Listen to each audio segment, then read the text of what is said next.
maybe they are the reason why we do the sport, because when you do ultra running, there are challenges. Welcome to the Trail Chasers podcast. I'm your host, Dean Horwitz, and I'm excited to share this journey with you. Each week, we'll be hitting the trails with some of South Africa's most inspiring trail runners, diving into the topics that matter most and uncovering the secrets of this incredible sport. Lace up your trail shoes and join me on this adventure. New episodes every week. Hi, guys. Welcome to the Trail Chasers podcast. Welcome to Cape Town as well. So first impressions? You've been here 10 minutes? So what is your first impressions of it? 3 hours maybe. Yeah. But yeah, it's great. It's good weather. It's summertime here. It's not like Germany. You're very cold, so it's cool to be here. Obviously, each of you guys I've wanted to have on the podcast. Eva, I've wanted to have you on. Is it Eva or Eva? Eva. I've wanted to have you on for about 3 weeks, but you guys I wanted to have on, I think, since I started. And I thought today we could you're all running kind of UTCT, so it'd be interesting to kind of get different perspectives. I think you can all kind of offer different perspectives on trail running. And it would just be interesting to kind of get into that and find out, what you're up to and what you're doing, and of course how you're feeling for the race. So how I kind of like to start these interviews is I would like for each of you to kind of take me back to your last race, and kind of take me through, pre-race. What are you kind of doing? What are the rituals? What are you doing the night before, morning of, that type of thing? So do you want to start? The last race was the Eiger Ultra. So, it starts also in the morning, 4 a.m. So it's quite the same like UTCT. And usually I try to eat a lot of carbohydrates the days before. And to rest, doing only a little short running, some sprints maybe in it, but otherwise, staying around with my friend. I have a friend, she's usually coming with me, so I'm laughing a lot. And this is, I think, my ritual. And then trying to sleep a lot before the race. Yeah. And morning of the race, start line feels, how's that for you? Wow, I like it. If you are rested, then you want to run. Yeah. You're waiting for the race to start. And I love that moment when the race begins. And the first hours, they are fine. You just can enjoy it. Suffering begins later. Yeah. So, Matt? Yeah, I think the last race was Monte Rosa in Switzerland. So a 60K race. The nights before we'd come from France, I think we settled into a little cabin. As Eva said, just eating a lot, trying to make sure you're ready to go. Also 4 a.m. start, so morning of walking through a small quiet town. The only other people that were awake at 3 o'clock when we were walking to the start were the bakers. Yeah. So we were walking because there's no cars in the little town of Grechen. Standing at the start, you've always got that mix of nerves and excitement. You're kind of excited to get out there and explore. We'd had the course changed the night before due to bad weather, so we actually had no idea where we were going, which is always adds another element of excitement. And then, pretty much on that distance, the suffering starts immediately and doesn't stop until the end. The morning rituals, I think it's pretty standard for everyone. Get some food in, make sure your gear's checked, and then head off and go and do the thing. You train for these races, and then the race is actually just sort of fun at the end. Yeah. Anele? Yeah. I think your last was a road race. My last one, I wouldn't count road race. Yeah. I probably count Pafa as my last. Okay. Decent racing. Yeah. Yes, I've done the road race, but I haven't prepped for that. I was just there running. Okay. Luckily, I ran a PB on that road race. But Pafa was my last serious one, even though that one as well, I wasn't so well because I didn't train for that. When it comes to morning rituals, I don't do such. Yeah. I just rock up. That's who I am. Yeah. With the 9 to 5 job, you've got a very little to plan on. Yeah. So I just go on how the body feels. Yeah. So luckily on that day at Pava, the body responded quite well. So I managed to get a podium on that day. Yeah. And strategy-wise, so you just go for it every race, kind of just go for it? I try not to plan for a race, whether it's a 100-mile or a smaller race. I try not to because I've tried that before and it doesn't work for me. So I basically race on how the body feels. Sure. Okay. Interesting. We're definitely going to get into that. If you raced against Anele, you know he has one speed and that's full speed all the time. Yeah. Full speed, 100 miles.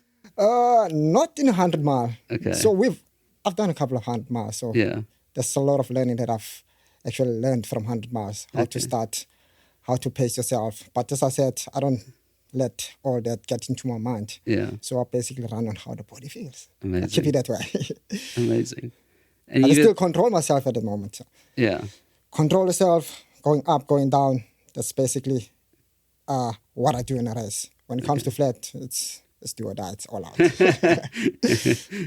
And Eva, take me back to kind of the beginning. Like, what was it that kind of ignited the passion for trail running? Oh, now it's a long time ago. I started trail racing with 35, so late already, and 9 years now. Sure. So quite a long time. And what got me into it was I did a lot of mountaineering, and I met a friend, and she was from Cape Town. Oh, wow. Okay. She lived a while in Cape Town, and she was a very good runner, also in Solomon team by this time. And she said, yeah, there are the trail races. You should try that. And then, the passion started, and now I'm totally into it, and do everything to get better. Sure. And what kind of, were you doing sports before that, or was it kind of like just from nothing? I did Thai boxing for 8 years. So another thing. And then a big mixture of everything, like ski mountaineering and hiking and high mountaineering, stuff like that. Also road biking, and always long stuff. So I didn't run any road race. I have experience of one 10K race, I think, on the road. So I started directly into mountain running and trail running. And was it straight into 100Ks, or did you build up the distance? Yeah, well, quite quickly, to be honest. Yeah, I started with a 35, but then the step was like 35, 40, 50, 100. And Matt, what was the moment for you that kind of ignited the spark? I don't think there was necessarily a definitive moment. I actually also started, so we would guide photography trips and hikes in the Drakensberg. So I was doing a lot of hiking, and I started running as ways to get fitter actually for the hiking. So we were doing multi-day hikes, and I thought, I'm not always in the mountains, let me do something to keep fit. And then I suppose you just naturally slip into it. Someone enters you into a race, you do it, you do well, you think, okay, cool, you challenge yourself, you want to go faster, further. It was a similar thing to what Eva was saying. For me, it was actually just a way to get out there and explore greater distances. And I think that's always been what it's come back to. Running courses that interest you, that excite you. I haven't done too much running on the road either. That's a whole different world. But How long have you been doing it? I think I ran my first race maybe 2017. Okay, cool. But more sort of with focus, since I've been with Flat Rock for about the last 3 years. Being coached and kind of taking it more seriously, I guess. Anele, what was the spark for you? What actually sparked me? 13 Peaks. Okay, wow. Yeah, that's how I started 2020 during lockdown. Sure. Yeah, but just before that, I started doing trail running, shorter distances, just to get a spark and speed for obstacle course racing. Okay. So I used to do a lot of obstacle course racing. So I used to do the smaller farm running trail runs just to get a speed for. And then during COVID, that's when it actually happened. I ran my first 100K, like doing loops in the yard, like for 100Ks, a couple of hours. And then I had a friend who wanted to do 13 Peaks, but he wanted to do it over a couple of days. I was like, not keen to go for that long. So I'm that kind of person that actually want to do a thing, just get it done. Yeah. So I opted to do 13 peaks in 2020, of which was my longest run ever, which took me about 19 hours. Sure. Yeah, and then from Not there, bad for your first time. in just a few months, I Yeah. did my first 100 mile, which was Edo. Sure. Yeah, so basically 13 peaks is what sparked my ultra distance running. And going back to that first ADO, how did that go? Went in there without experience again, and it's a national park. I mean, there's game in there, there's lions on the other side, so it was a good run. It's beautiful. It's unlike the mountain that we have the side, Rocky Mountain. That side's mostly greens, massive hills. It was quite a good experience actually. Other than that, whole lot of hallucinating during the night. I mean, in that kind of place when you do ultra distance running, the lions roaring, you don't even know if this thing's close to you or it's a bit far. When you find out these things are like 5-8 kilometers away from us, but the sound they actually make sounds like they like a few meters away from you. So yeah, I'd say first 100 mile was a great experience. Raced with guys that had a lot of experience. Getting top 5 wasn't that bad for me. Sure. Yeah. Amazing. And if you look back since that, what have kind of been some of the highlights on your kind of journey? Winning Edo. Okay, so going back and winning it. Going back, 4th attempt. Yeah. I eventually won it. So from 5th place to 2nd place to 2nd place, then I won it. Sure. And that was last year? That was this year. Yeah. This year. And how was that? Winning an ultra is an awesome thing. I don't know how to express the feeling of winning an ultra. Maybe Matt might know how it feels like. I don't know about Eva. No, it's quite a good feeling. Yeah. That's all I can say. It's quite a good feeling. Yeah. Yeah. And what is the feeling between kind of the celebration, but also that kind of like relief that you finally, kind of got the monkey off your back? So I'm quite a humble person. Sometimes people don't notice when I'm happy. Yeah. They think I'm disappointed that I haven't, with the 2nd place that I've got, with the 4th place that I've got at UTCT, people tend to think that I'm not happy. I can't express the happiness. You can't see it, but internally I am happy. Yeah. Winning 100 mile is something, I don't know how to put it. If you guys win 100 mile, it doesn't matter. It doesn't matter whether it's 100K, it's a 60K or ultra. Yeah. You go through a lot of pain. Yeah. There's no easy cruising in ultra distance running. Yeah. So yeah, it's quite a good feeling to win an ultra race. Yeah. Yeah. Touching on that, I guess, have there been moments on your journey, wins, things like that you kind of look back and you were like, those were kind of highlights? It's always tough. You set sort of tiered goals. So, winning is obviously winning. That's one component to it. But sometimes just completing something can feel like a major victory, especially in the beginning. The first time you run 100K, it's can I do it? And then you're like, well, can I do it in 10 hours? Can I do it in X time? Can I run it in 20 hours?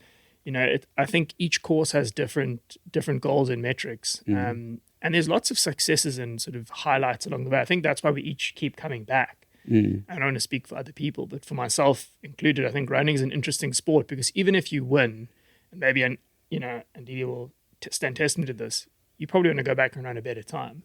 Or you think, what if I did something a little bit different? Could I improve? And I think that's the thing that keeps drawing me back into the sport. It's a very reflective process and you learn a lot and you constantly want to improve on what you do. If I look 2017, if I said you'd be aiming for X time at this race, you'd think you're crazy. There's no way you can do that. Yet here you sit and you're like, well, actually, that's very achievable. And when you achieve it, you won't be fully satisfied. Yeah. You can stand on that finish line first place and still think, 1 hour, I could be 1 hour quicker, I could be. And is that a personal thing or is it more like, okay, well, he went quicker than me, so I could go quicker? Or is it more like I know that I'm capable of going quicker than the time that I kind of set or got? I think with races of this distance, at least the way I approach it is you set a goal for yourself. What's realistic for you. If you want to run a race in, let's call it for easy math, 20 hours, if that's the goal. If somebody's going to come and run it in 18, it's their day. Yeah. Good for them. Yeah. I think that you can race yourself you can't really race the competition. You don't know what they've got up their sleeves. Yeah. I mean, I always look at time-based goals. I mean, to be honest with you, the way I look at it is finishing is first prize. Yeah. Because it's a long distance. You can have put in block after block of perfect training. It's 100 miles. A lot can happen. Yeah. And yeah, I mean, that I'm always looking to kind of, I think it's just my personality type, and I don't know about anyone else, but tinker and figure out, and what did I do wrong there, and can I improve on this, and can I eat more, could I eat less, could I drink more, it's a process of refinement, and I think that's what I enjoy about it. What was your first ultra? First ultra, I actually don't know. I mean, UTD was the first 100K, and I think that's for me is like ultra. Yeah. I've run Addo a couple of times. I've run a bunch of like 50K races. Addo is a special race. I mean, it's interesting. Like, I actually think Addo might have been the first ultra. It's the 70K 75K that I ran. And as you just keep going back, you're like, even though it's brutal, you're like, a few weeks after, you're like, oh, definitely need to go back. It's a special race, special people. And the 100K UTD, between that and the 100 mile that you ran this year, what is the difference there? What is the growth? How do you kind of reflect on that? If you ask Aaron, I think when I started, Aaron's my coach, I said to him, I want to run 100 miles, and I would have done it the next day if you let me sign up. The UTD 100K was a stepping stone to running longer distances. I think there's been loads of growth. I mean, if I look purely on paper, I think we ran first 100Ks of this year's UTD in about 11 hours, which was 2 hours faster than my first 100K there. Sure. But just, I mean, it's hard to contextualize those two races. They're quite different compared to each other. Yeah. It's a completely different thing. I think that you go into it wide-eyed. You don't know if you can do the thing, and then you start having these relationships in the sport. I mean, actually, UTD this year is an interesting example. Like running with people that you know, like knowing Addy, knowing Krobler, sharing like many kilometers with them, but also racing them. It was a completely different experience. First UTD I rocked, I didn't know anyone. It was like this daunting start line at night by yourself. Yeah. The second one, you kind of know the guys. You're like friends with the people. There's some international guys you don't know, but it's it just changes and evolves. And Eva, what was anything along the journey? What were those kind of highlights or things that kind of stand out for you? Yeah, definitely. Finishing in the top 10 of UTMB after my third time trying it. It was a big achievement for me. So it took a while to do the first 170K. And also the Diagonale du Fou was a big achievement. Nevertheless, I had some struggle in between. But just reaching the finish line was absolutely amazing for me.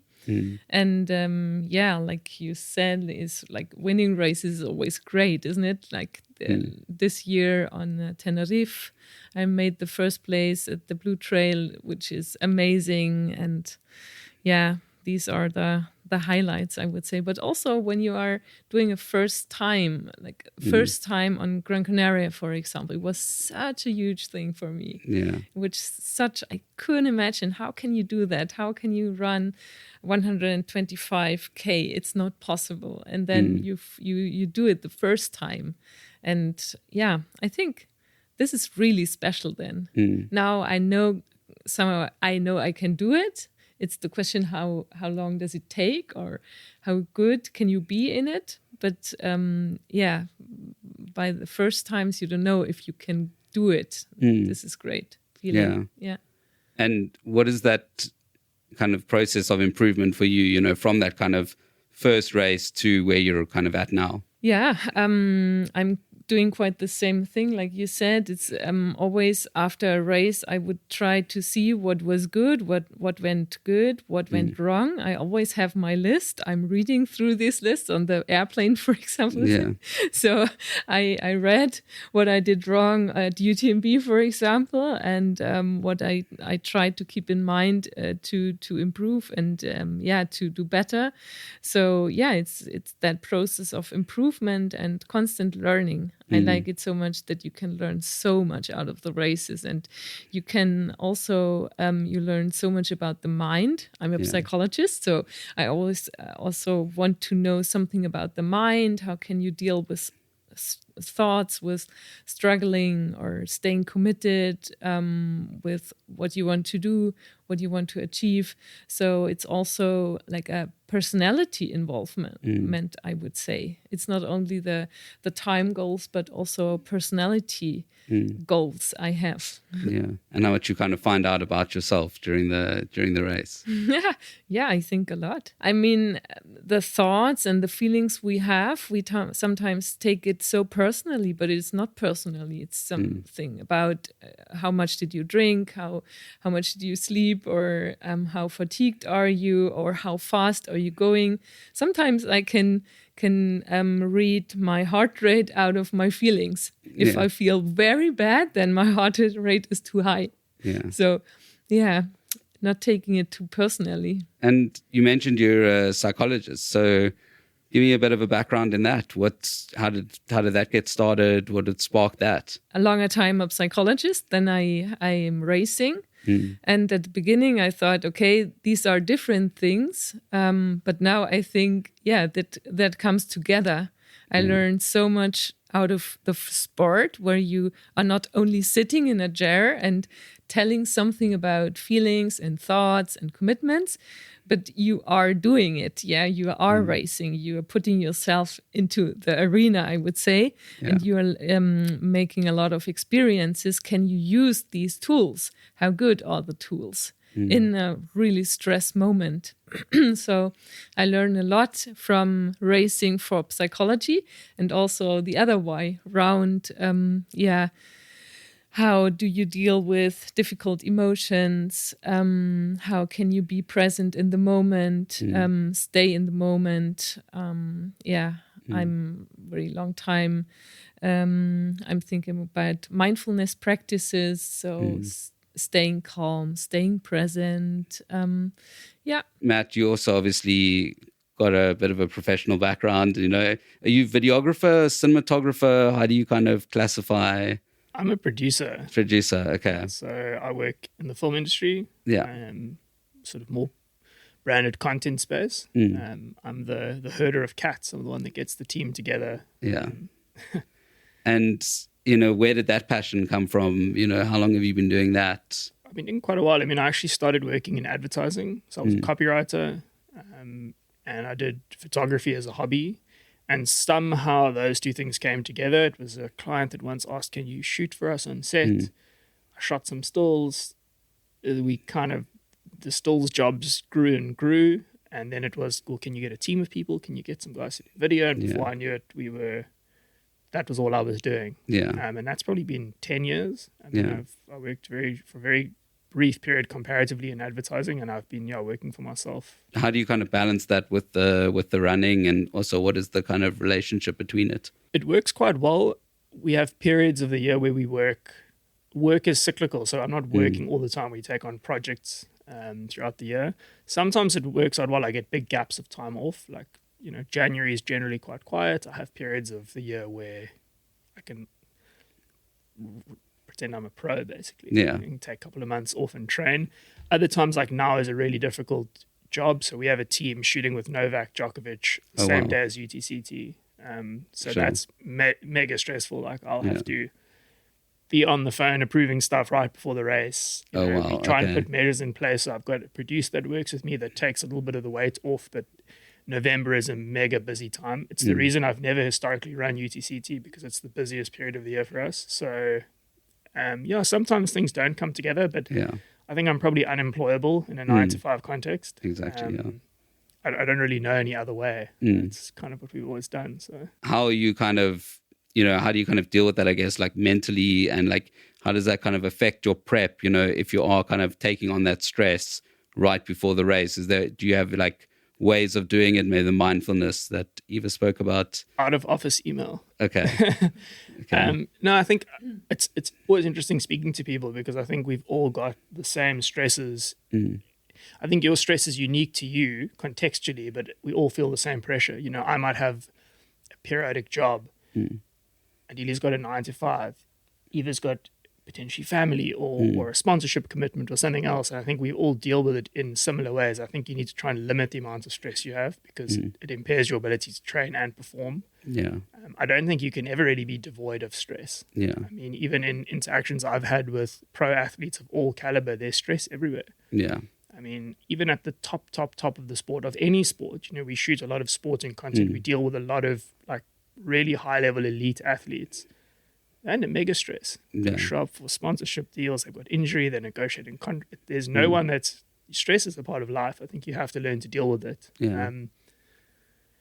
I go for walks, a little bit of breathing exercises. I think my nature is to plan things. So like this race, for example, I've already 2 weeks ago prepared all my nutrition, all my kit. Everything is set up. So I don't need to stress about that this week. Everything is in place. It just needs to happen. Other people, good friends of mine, I won't mention names, they probably still don't know what they're eating, what they're wearing, when their flight to Cape Town is. That's their way. Yeah. I would go out of my mind. But yeah, I think it's just being aware of it. Being aware of it and finding what works for you. Yeah. See you laughing as your kit's all over the room. Yeah. Here we go. Yeah. Let's hear the... First, let's talk about that. So are you prepared for the race? I am. Okay. I am. But I've prepped nothing for the race. Yeah. I'm that kind of person. Okay. Lastminute.com. Yeah. So yeah, nothing is prepped, but I'm looking at it probably between today, this evening, and tomorrow. But the legs are prepped. That's what matters. That's what matters mostly. Yeah. And, you know, also obviously, as you say, like working 9 to 5 full-time job, you know, how does that all balance and come into play with the running? 9 to 5. Before I can say 9 to 5 job, so I had to because I've got this diploma, this degree from a hospitality industry, so that's where I used to spend most of my time. And these two were not balancing. Hospitality shifts and running were not balancing, so I had to pull the trigger of I'm gonna stop this job. I'm just going to move to Cape Town. I'm originally from Kimberley. Okay. I'm going to move to Cape Town and see what happens. Yeah. Got to Cape Town. I had an opportunity to work with this other guy from Canada to host obstacle course racing. So there was an event called The Grind. So we used to promote and man events for The Grind. So that went on for 2-3 years before it collapsed in 2020. Sure. Then from there, I needed to have a job for me to pay my rent. So that's when I started looking for a 9 to 5 job. Something that would actually balance my running and getting a job. Without a job, I mean, I cannot pay my rent, so I have to have a job. So balancing that with running, I've just told myself, it's not really possible. But I've got this opportunity to train after work. In Cape Town, sunsets around 8 in the summer. Winter, I get my runs in the morning. So, yeah, it's something basically like that. I've already accepted that it has to happen that way. Yeah. I'm now already used to that. So it doesn't really affect me in any way. Yeah. So I get enough training. My long runs are mostly done on weekends. So if I have to go with this 9 to 5 job, I still work on Saturdays. But some Saturdays I do ask for time off so that I can do my long runs. Sure. So if I have to do a long run basically on a Saturday after work, I'd do that. Yeah. If it's a 6-hour long run that I have to do, I'll do it. Sure. Doesn't matter. You need to get a work in if you want good results. Yeah. So that's what I've basically told myself. You know, other than that, you know, what kind of challenges have you kind of faced along the way in your running kind of journey? Challenges, honestly speaking, you know, when you don't have partnerships or sponsorships, it tends to get very difficult. I don't own a vehicle. I rely on public transport. Yeah. Hence, you see most of my training happens in Bouch rather than in Cape Town. And the closest I could go, it's maybe Tygerberg if I want to do a bit of trail running. Even though, as I said, most of my running happens on the road because of the 9 to 5 job. Yeah. Knock out at 5, go home around 5:30, I start my run. Probably run up until 7, 8-ish every single day. Then on weekends, I'd rather travel to Tygerberg rather than coming to Cape Town because it's much closer and much safer for me to be that side. Yeah. Yeah. And Matt, challenges you've kind of faced along the way? I mean, I don't know if there are any specific ongoing challenges. I mean, I've picked up sort of injuries that have put me out for a bit here and there. Yeah. I mean, we discussed the sort of work-related challenges. Yeah. I think it's all learning. I think, what's interesting as it happens is you start doing something, and as you apply more and more and more focused, it becomes a bigger part of your life, and you start finding ways of saying, I need all this time to run. When actually you need to find a way to balance things. And I think that's the constant challenge, is like, invest a lot of time in running, but then you need to fill your life cup. You need to see your friends. You need to socialize. And I think finding that balance and that constant push and pull is an ongoing sort of learning curve, not so much a specific challenge. Yeah. You don't want it to create too much friction. Running should be something that in the beginning it was easy and it was fun and it was rewarding. I think if it's something that's a burden and it's taking away from other stuff, you're going to probably not keep doing it for very long. Yeah. And how far along are you with that process? I don't find it burdensome at all. Yeah. It's interesting, people speak, I think, theoretically about sacrifice, and sacrifice it's not a sacrifice. For me to go and run for 4 hours on a Saturday is not a sacrifice. There's not much I'd rather be doing than that. Yeah. I find a lot of pleasure in doing it. Otherwise, I wouldn't, to be completely honest with you, I wouldn't do it. Yeah. I love doing it. I enjoy the process of training. I enjoy the hard sessions, the long sessions, the social runs with friends. I enjoy all of it. So yeah, I mean, I don't really find. And Eva, you did mention a bit of setbacks and challenges. Have you had any kind of major moments of challenge? I mean, the challenges that come up, maybe they are the reason why we do the sport, because when you do ultra running, there are challenges. Yeah. Not only in the race, but also in the process. I mean, I was injured. Beginning of the year, I had a quite severe injury. And then, you can't run for 3 months. This is a big challenge because you can't do what you love to do. Yeah. Of course.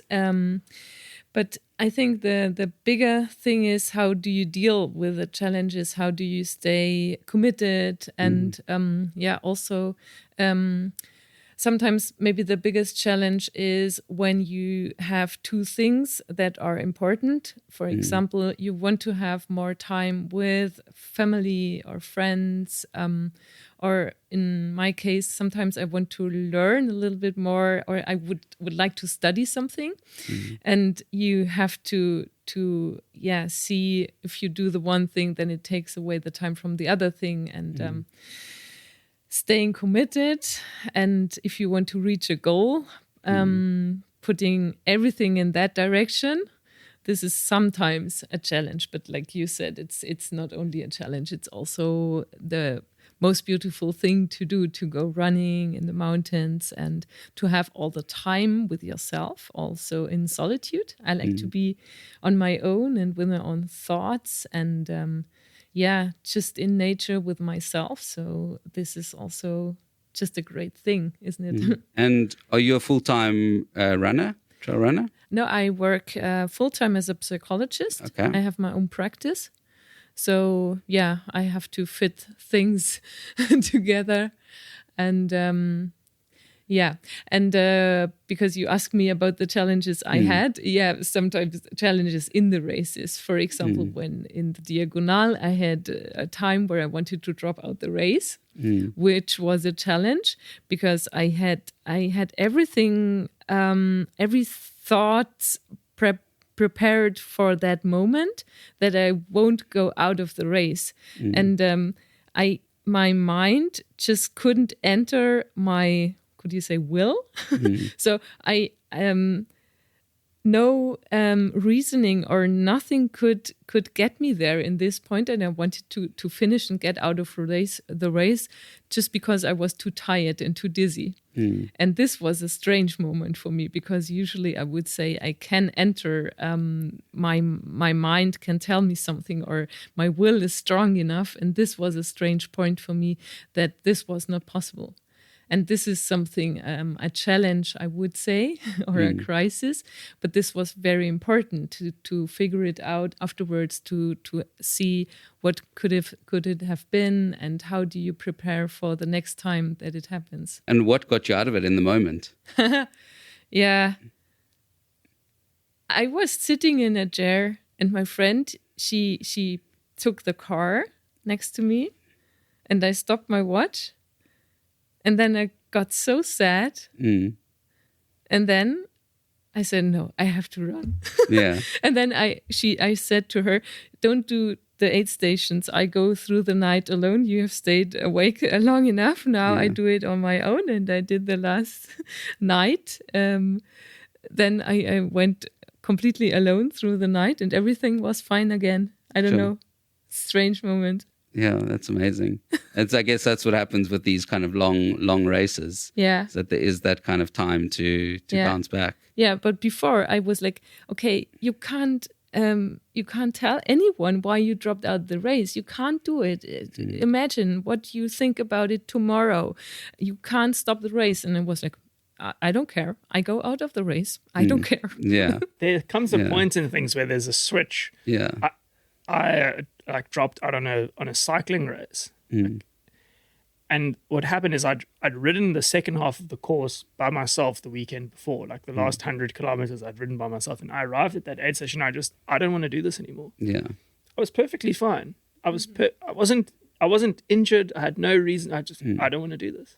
Yeah. And the irony is I sat there and I waited so long to get a lift that I ended up riding most of the rest of it anyway, because I got bored waiting for the people to give me a lift back. So I'm like, okay, I'll just ride to there and then you'll meet me there. Okay, cool. Got there. The car was so slow. I'm like, I'm just going to ride behind the car because I don't want to sit inside. It's too cramped.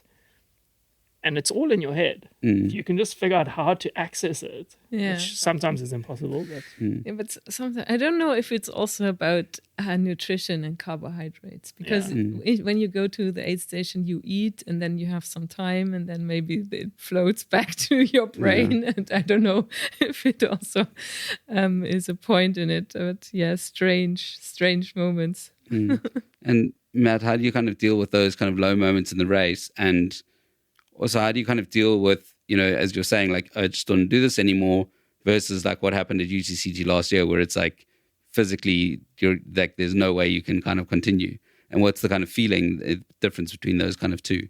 I think I'll start with UTCT. I think, so last year I started fit, all good, and I fell on the back of Signal Hill, pretty benign trail, tripped over, knocked my stomach on some rocks, tried to carry on running, and basically I'd hurt my diaphragm, so I couldn't breathe properly. By the time I got to the top of Platte Club, I couldn't see. I made my way down to the medics who withdrew me, and before I kind of knew, sitting in the car, my girlfriend, I was like, I'm going home. Yeah. And the whole way home, I was like, I should have carried on. I shouldn't have. I'm not that sore. And then I get to my apartment and try to walk up the stairs, and I'm doubled over in pain, and you realize like there's a valid reason why they withdrew me. Yeah. But then you kind of spiral. You constantly think like, could I have done more? Should I have done more? Could I have done it differently? And I think that's the same cycle we all go through. You fast forward a year, UTCT's been like a monkey on my back. Yeah. The whole year I've been thinking about it. Am I going to race? Am I going to not? I need to get it done. It's like this daunting thing for no reason other than that you realize like it can all go down the drain quite quickly. But that also ignites sort of a fire in you that you're not going to quit, because like Eva was saying, like, how are you going to tell people you stopped? Like, what's the valid reason for that? There is no reason. You have to get it done. I think it comes back to just being realistic with yourself, being kind to yourself, giving yourself a moment, be sad, sit down, vomit, eat something, and then carry on walking. Get it done. All of these things that you learn and experience along the way, like the diagonal defu thing, I'm sure going into another race, you would have that experience and carry it with you and think, oh, remember how bad I felt then, but I still finished. Yeah. And you learn, and then the next one becomes a little bit easier. What is the kind of lesson you're carrying from last year's DNF? Don't trip. Don't trip. Just keep your eye on the trails. Yeah. It's a difficult one, because it's like you couldn't have really done anything else. Like, it's also, what the thing is, life is busy. You've got a full-time job. I didn't realize you're still running a full-time practice. We all work for 24 hours, there or thereabout. You get to switch your phone off and run in the mountain with no distractions. That's a massive privilege.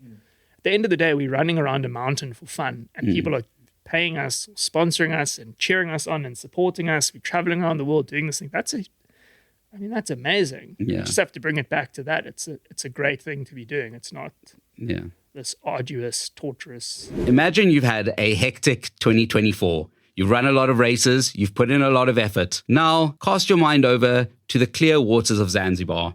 Beyond white sand beaches, a dial sails across the horizon, and there you are, chilling in your hammock with your well-deserved rest for a hard-earned 2024. Want to make that happen? Check out Luggage Warehouse's Black Friday competition. One lucky shopper will win a return ticket to Zanzibar worth 9,000 Rand. Or you can trade it in for 4,500 Rand in cash, which you can use towards your race entries, your nutrition, or your gear for next year's running. Any purchase, big or small, gets you in the draw, and it's easy to enter.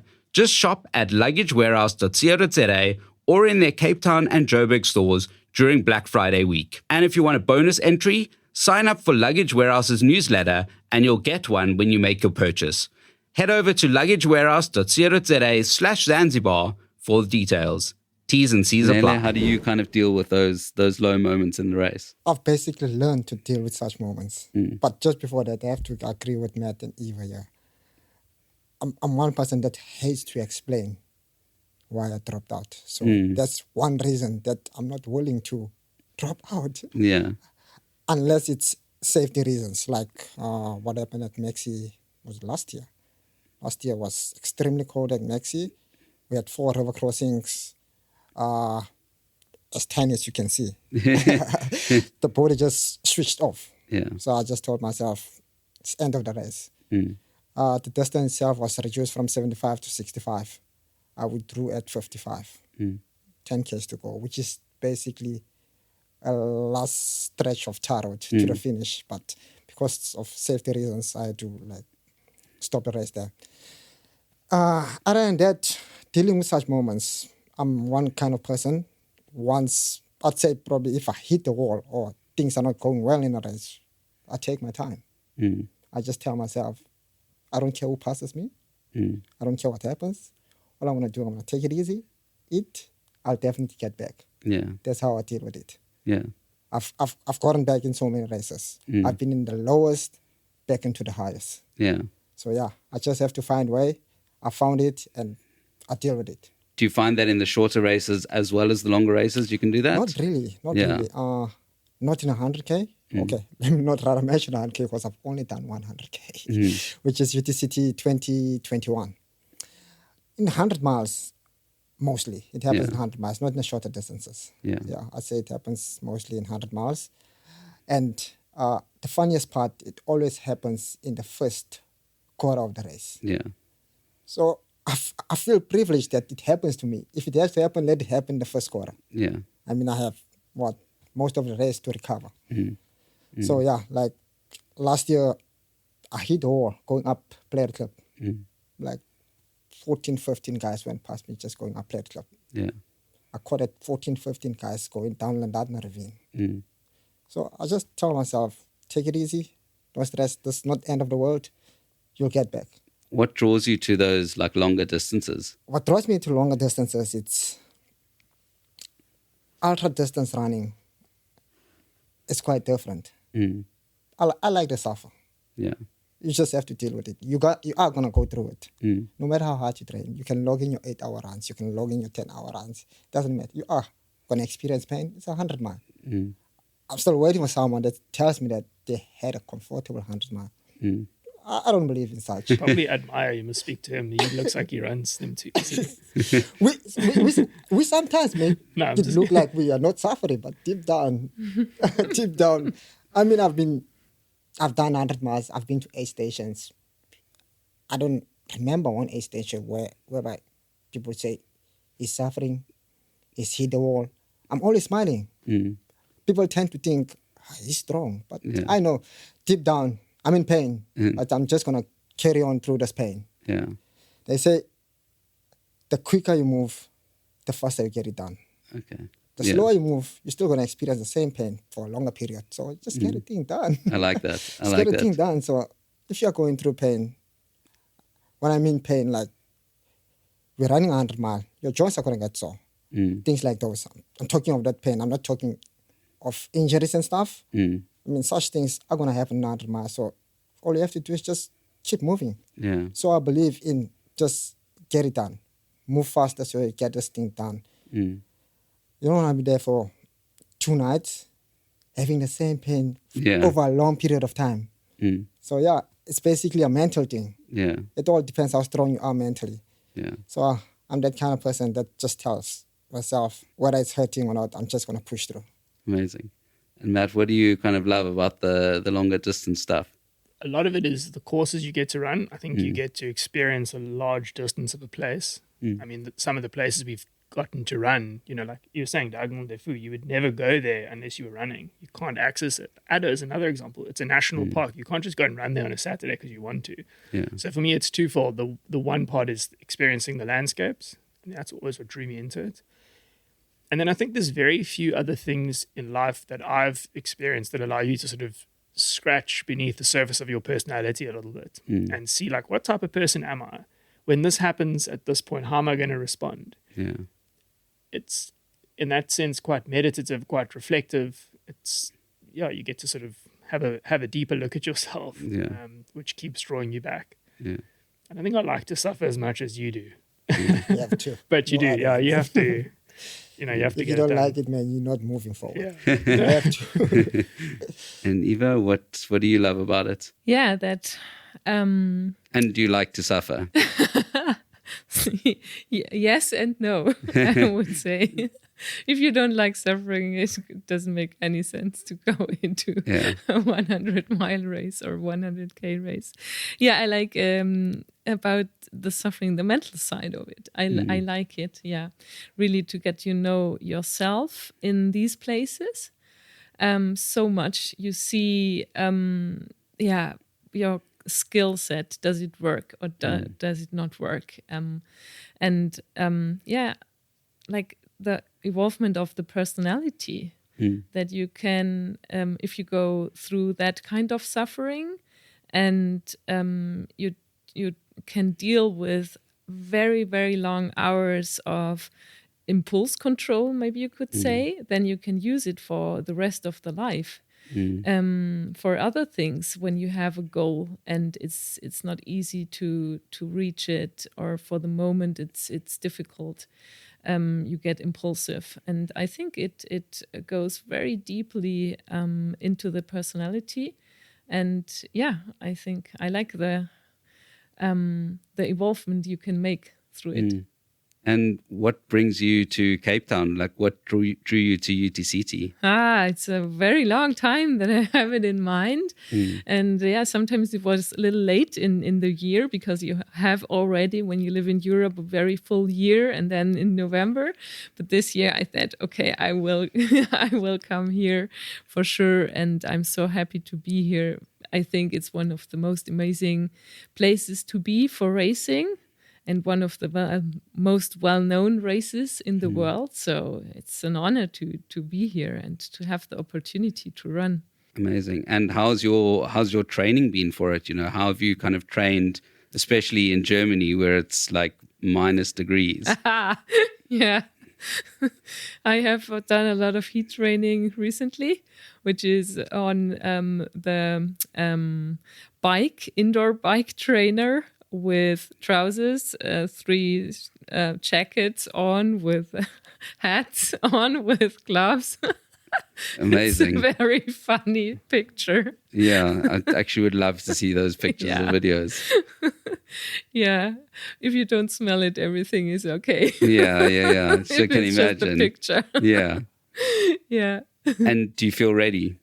Yeah, I feel ready for the race. Yeah, totally. I'm really happy to go into it, and let's see what happens. Yeah. And expectations for the race? I think you never know. Yeah. Yeah, it's an ultra. You go into the race, you feel great, and then in the first 5K, you feel totally bad. Or sometimes you feel totally bad and have some kind of injury, and suddenly it's gone and everything goes well. You never know. So I think I go with, I'll do my very best with the moment and try to stay with what happens. I mean, it sounds a little superficial to say that, but I really mean it. I do a lot of meditation practices, and really to watch the mind, when it goes away, and try to come back to the moment, to the actual moment. This is my goal for the race. And then something will happen. It's quite interesting, in terms of the pressure. Do you feel more pressure, coming to a race like this as a kind of like international athlete? Or do you kind of, not feel as much pressure because no one really kind of knows who you are? I would say if I wouldn't feel the pressure, I wouldn't be human. Yeah. I think this is the feelings we have. We have pressure. We have fear of, falling out of the race or staying behind our expectations. And it's very difficult to deal with these emotions when they come up, I think. And I try to be really honest with my emotions and try to be really kind with myself when it comes up. And Matt, pressure being a home race, how's that for you? Yeah, I think there is obviously, like Eva said, if you don't feel pressure, you're probably not a human. Yeah. I think it's managing that pressure. I think it's good to be in a position where there are expectations of yourself, expectations of others. I think it's a bit of a privilege to have those expectations. I think it's to not let them get the better of you.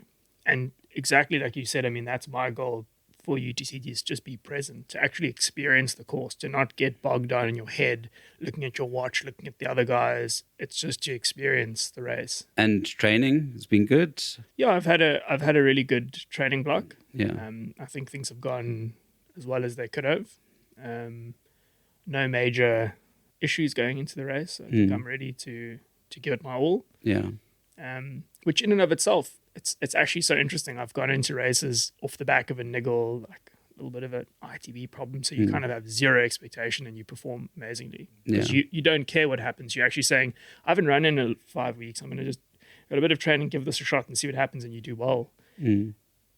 This is the opposite, where it's gone well and now the race needs to go well to back it up. And that is a funny thing to balance. It's like you've done all the training to give yourself more pressure. So I'm trying to just chill this week, not get too involved, not get sucked in. I mean, last year I was running around crewing people on the 55 the day of the 100 mile. I got so into the UTCT hype, and I think that doesn't suit my personality. I need to just sort of slow down, take a break, arrive at the venue fresh, and just actually enjoy the race. And what do you kind of love about UTCT? It's a privilege to have a race of this caliber and continuing to grow on home soil. I think when you experience a race through sort of someone else's eyes, you experience your backyard through someone else's eyes, it makes you realize what you have. UTCT has been a race, like I said earlier, November is historically difficult for me to commit to actually be here. So I think it's one of those things you have to do. If you're like from Cape Town, you kind of have to. You trail run, you have to run UTCT, so I need to tick that box. And as a race, I think it's done a lot for the community. I mean, it brings people like yourself here. It brings sort of a spotlight to Cape Town. Not necessarily that we need more of a spotlight on Cape Town all the time. But I mean, I think Stu and the guys, the whole team have done a fantastic job of building it up into a world-class race. Yeah. And for us, South Africa is a long way away from Europe, from where sort of the best in the world compete. And I think it's always great to have that opportunity to compete not only against the best local athletes, but international athletes as well. And UTCT makes that possible for us, So I think that's... And what is that home ground advantage? Like what does that kind of give you in terms of familiarity and, especially like not having to do the heat training in like 7 layers of clothes in a sauna? Look, I think there's a home ground advantage. We know the terrain. There's also a home ground disadvantage. We know how far Simonstown is. Yeah. And we know what's coming. So, I think, and I was laughing when we were talking about challenges. I think we all have a challenge, and it's called the Blockhouse. And it's going to come and greet us on Saturday at some point. Yeah. So, look, you can't take it away. I think being here acclimated, we don't need to travel. There is that advantage. European guys have some pretty good trails and some pretty big mountains. So I think they've got a good training ground as well. I don't think there's too much advantage that we have here. And Anele, you obviously have quite a unique experience with UTCT. You've consistently improved. So how's that experience been, coming back year after year and getting those improvements? It is a great experience. What keeps you coming back? Kloof Corner. The vibe in Kloof Corner. Always look forward to that. That's one of the things that actually draws me into doing UTCT. Yeah. Kloof Corner, the beautiful, I don't get used to this. The beautiful views when you're up Sarah Peak, the beautiful views when you're up Chapman's Peak. I can't get enough of that. So I always don't want to miss out when it comes to that. So as I keep on going back and always trying to improve my time as well. How do you kind of balance that, I guess, the racing and taking in your surroundings and your scenery during the race? So what happens with the scenery, it's when you start moving slow, that's when you want to start enjoying the sceneries. Yeah. But when you're moving faster, I've been in that situation, moving faster, people asking me, did you see the views there and there? By then, my mind is just focused on what I'm doing. But as you tire along the way, when you start moving slow, you start enjoying the sceneries. So yeah, it's something like that. I'm not that kind of guy that actually goes into the race to go enjoy the views and stuff. Yeah. Like I've been to a couple of races where I've been asked, did you see this? Were you enjoying the race? I'm just locked on into start, run, finish. That's how I go into a race with. Yeah. My main focus is on running to the finish. Yeah. Rather than enjoying the views and stuff. But as I said, with Cape Town, it's something different. I mean, the landscape alone, there's no ways you can miss that. Yeah. And what does it mean to have like all the internationals here and It's a privilege. It's a privilege to run with those guys so that you can see yourself, you can gauge yourself if you are in that standard or not. So it always feels good to run against internationals. Smash some of them. Just kidding, guys. I'm just kidding. Yeah, but it feels good to get to share trails with internationals to show them what we have. Yeah. Matt has run in Europe a couple of times. I don't know if there's any difference when it comes to our terrains and mountains compared to the European side. I mean, lots of European guys come here and say lots of similarities when it comes to our trails. Yeah. And the pressure side of it? Pressure is always there. Yeah.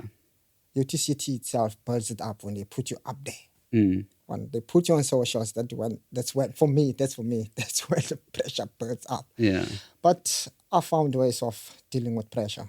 So I don't let social media suck me into that. So what are those ways that you kind of deal with it? Take it easy. Yeah. Take it easy. Yeah. Breathe in, breathe out. Yeah. You're okay. So what I tell myself is focus on what you said you were going to do. Like I take pressure off in that way. If I told myself, I just want to improve my time. That's it. I just want to improve my time. Yeah. What happens in a race happens. And Eva, like we've been chatting a little bit about it. And obviously like running, as you say, is like something we do to relieve stress, but it can be quite stressful, especially in this kind of racing situation. So how do you kind of balance that between this is the thing you love, but this is also your job? Sorry, I think you have to tell me again. So, I didn't get the question. So like you're racing in a race, but running is the thing you do for fun as well. Yeah. So how do you kind of get that balance right between, having fun, but also kind of racing and it's serious and, you've got to get the result. Yeah, I think just knowing that it's not always fun, it's getting hard, and this is what you're looking for, right? And on the other hand, enjoying. Sometimes you have like races that are really great, that are just great, and it's very seldom, I would say. And then if it happens, I enjoy it even more.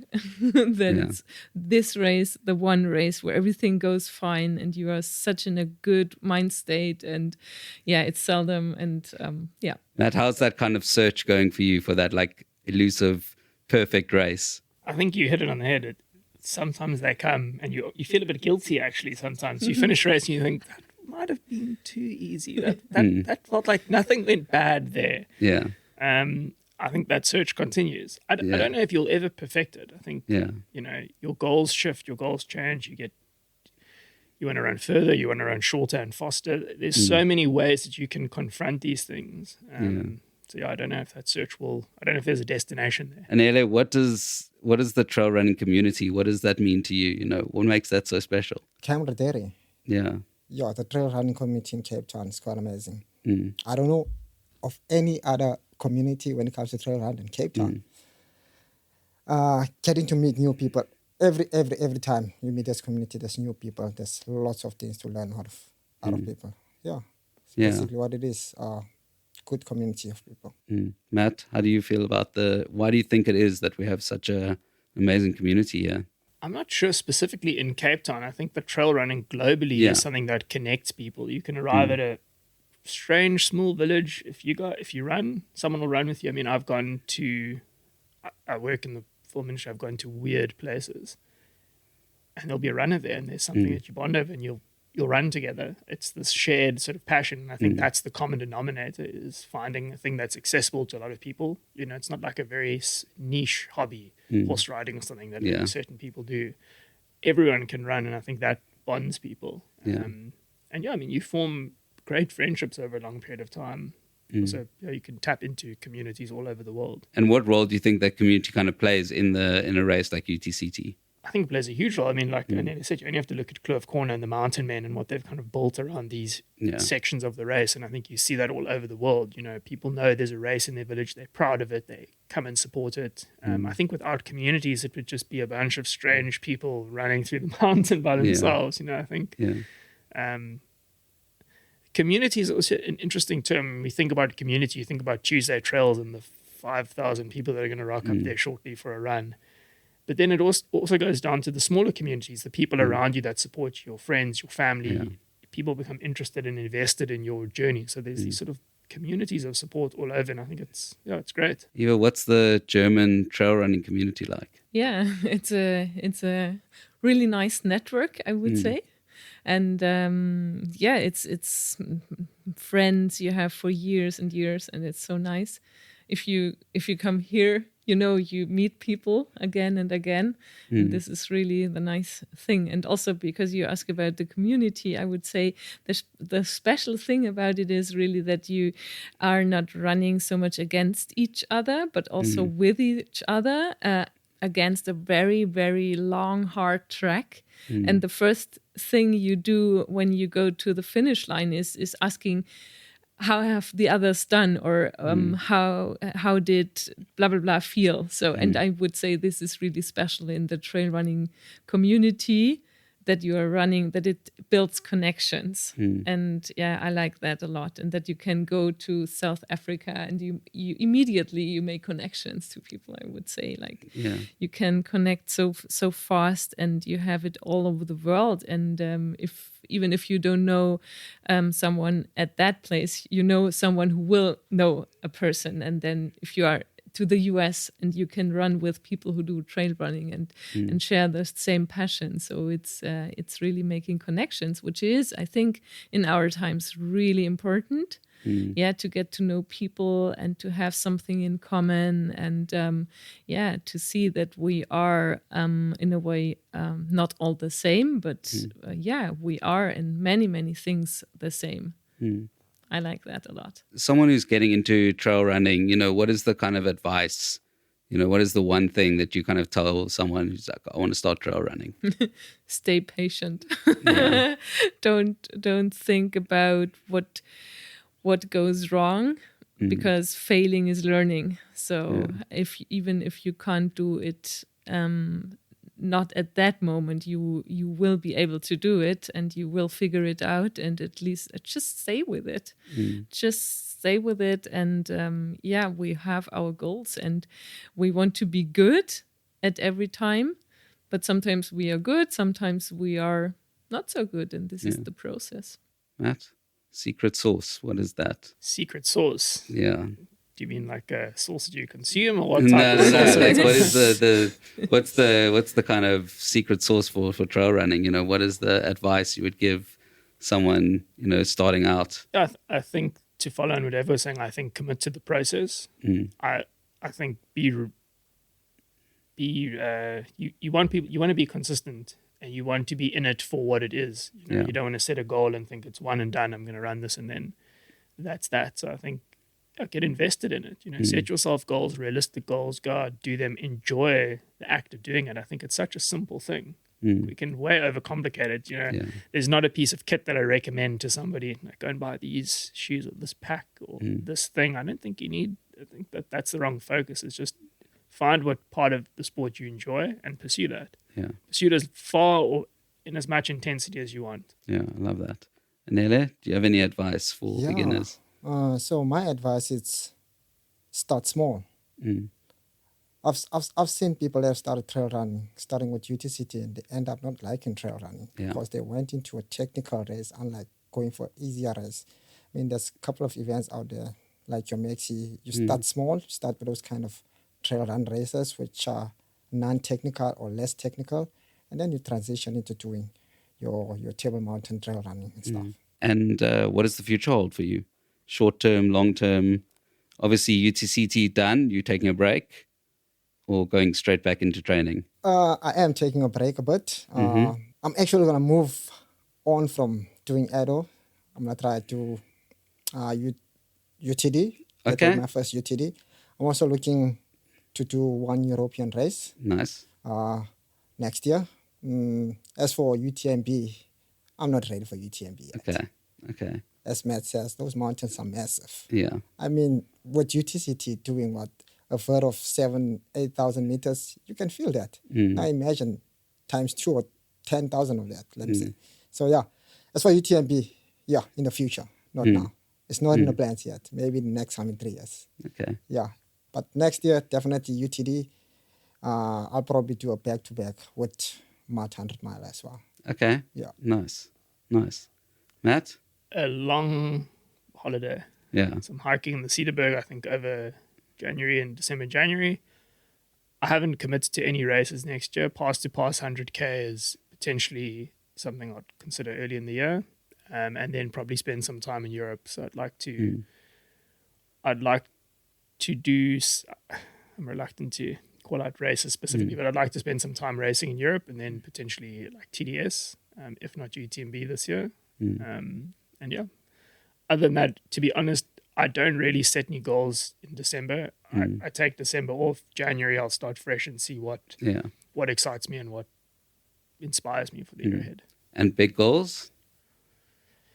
Yeah, I mean, I've got a bigger sort of personal project that I want to run in the Drakensberg. Okay, amazing. So it's about a 700K loop that I'd like to do there. And then for me, Tour de Jean has always been the race that I'd like to do. That's a constant goal. So all of these UTCTs are building block towards that. TDS would be all of these races build towards that. That's kind of what for me is the gold standard of trail running.